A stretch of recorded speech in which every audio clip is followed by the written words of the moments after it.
Hey, what's up YouTube? This is Game on Cloud 9 here, and today I'm here to bring you guys a new Naruto manga 656 prediction.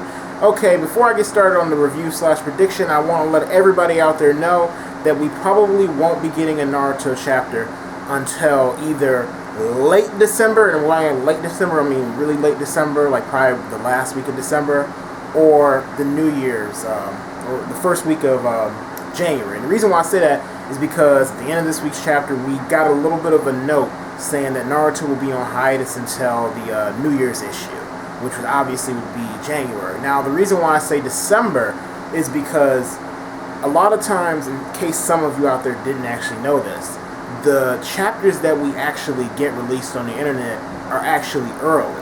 Yeah, I know some out there are like, wait, what do you mean they're early? You know, how could they be earlier than, Japan? Well, technically they're not earlier than Japan, but they are.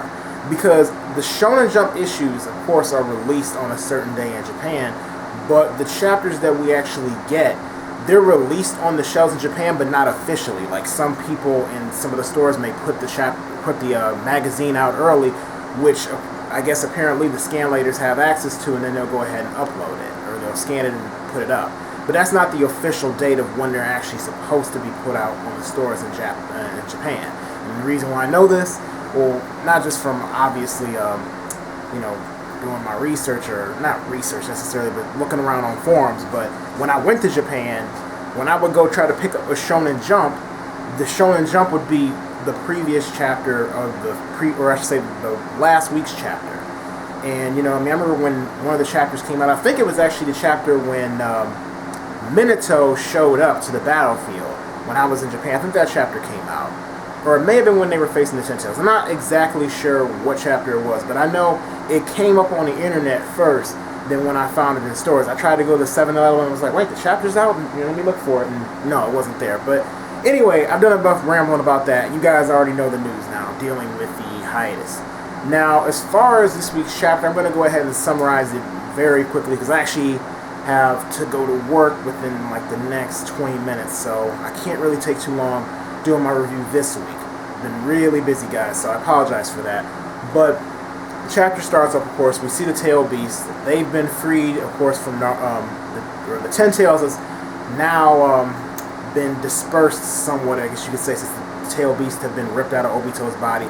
The only question I have now, since the Shinju is still there, is it going to do anything?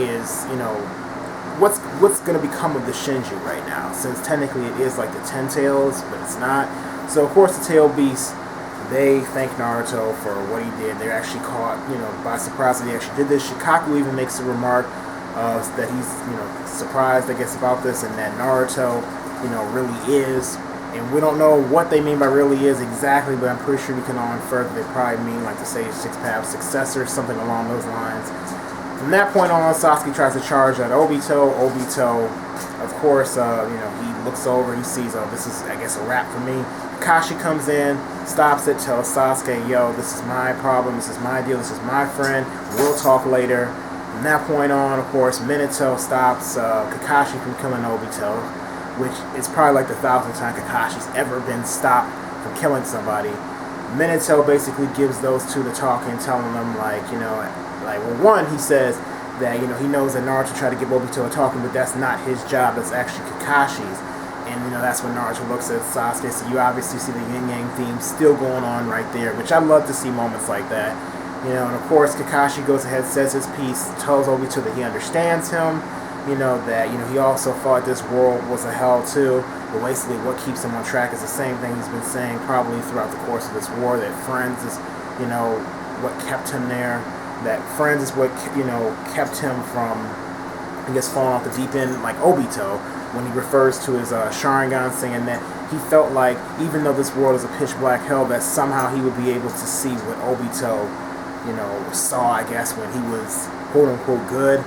But, obviously, Obito, what he got from that is, oh, so, like Naruto, what do you think, how do you think that Naruto's path won't fail? What do you have to prove that Naruto's path won't fail? And then Kakashi goes ahead and says, well, he may fail. There's a chance he may fail, but, I'm always going to be there to help him, because that's the kind of person Naruto is. He never gives up.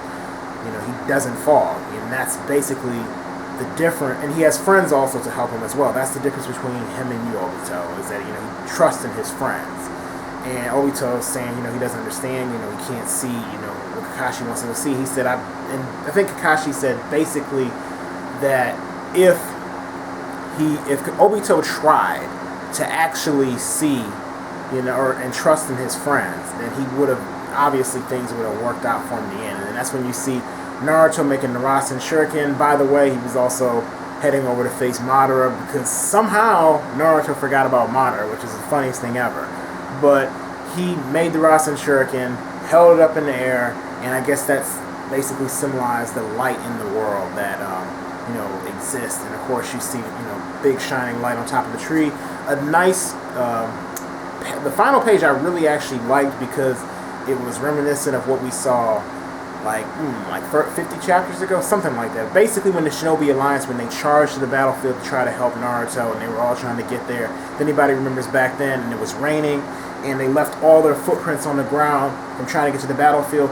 You can tell Kishimoto basically took that page, from there, because it was all the same footprints, and basically just showed it, but with a dark world there. So I actually like how he did that. It was very artistic and very, what would you say, I guess, for some reason I can't find the word.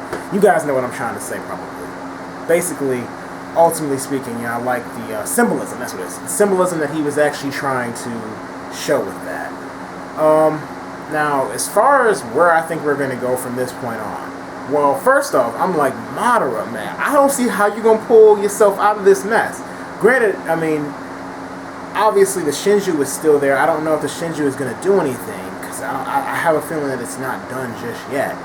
But Madara, oh my goodness, man. I mean, you have to take on these tail beasts now, probably, which is might as well be the equivalent of the 10 tails. And of course, you still got Naruto, you still got Sasuke, you still got Hashirama on your case, which I'm probably going to make a video about who is stronger, Madara or Hashirama.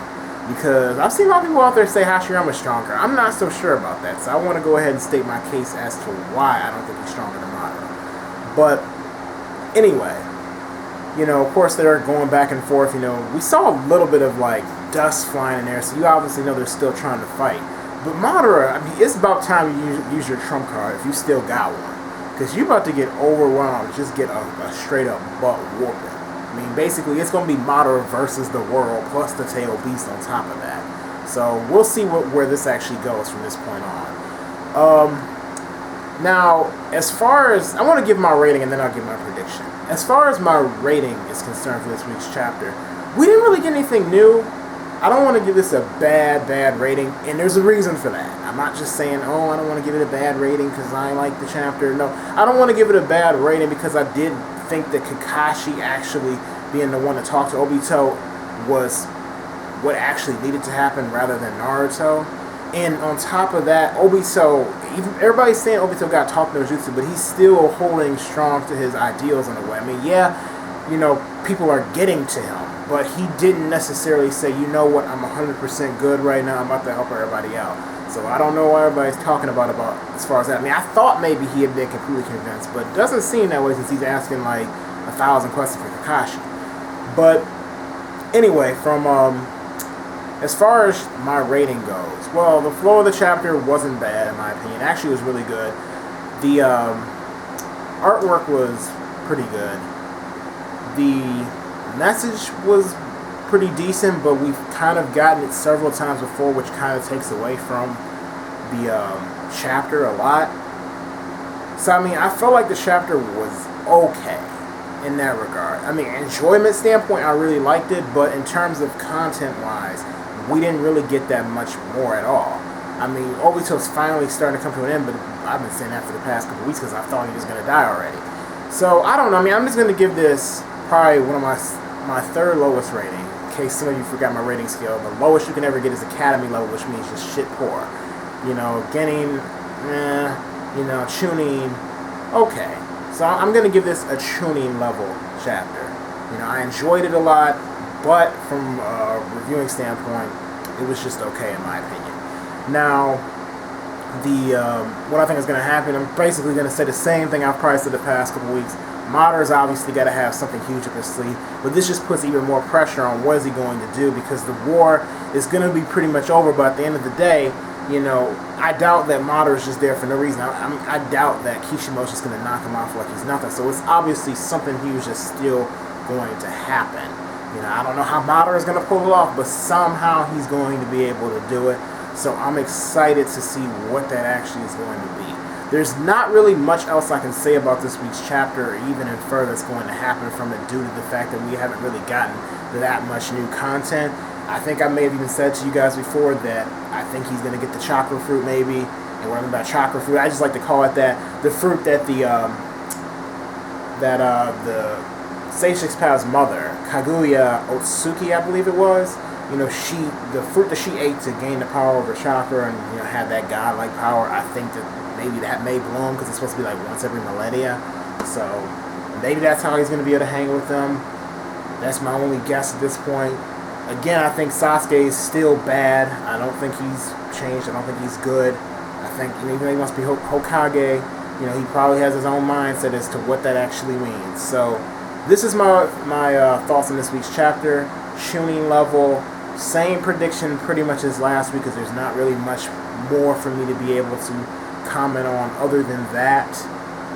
The tail beast, I guess, maybe will be a major factor now in terms of fighting, so maybe the Shinju will try to absorb the tail beast again. That could be something that we have in the next week's chapter, you know, because I mean, right after this, Obito, I think next week's chapter is mainly going to focus on Madara, or not next week, I should say at the end of the month, it's probably going to focus on Madara and them. And you know, Kishimoto, probably since he's going on hiatus, has a lot of time, since a lot of people have been saying they think the manga's like shit poor now. Maybe the manga will get, if everybody has a break from it, it'll get 1,000 times better. You know, the writer has a chance to sit down and overthink whatever he's done, which I don't think is a bad thing. Even though I've been enjoying the manga, it never hurts to reevaluate, you know, the direction of the story that you're taking it. And, you know, if this is the story you've been working on constantly for years, I don't think it hurts for him to get a break, since he doesn't take that many breaks as a mangaka if people have actually paid attention. But other than that, these are my thoughts. Hope you guys enjoyed the video. Please don't forget to rate, comment, and subscribe. And that ends this video, so I'll see you later.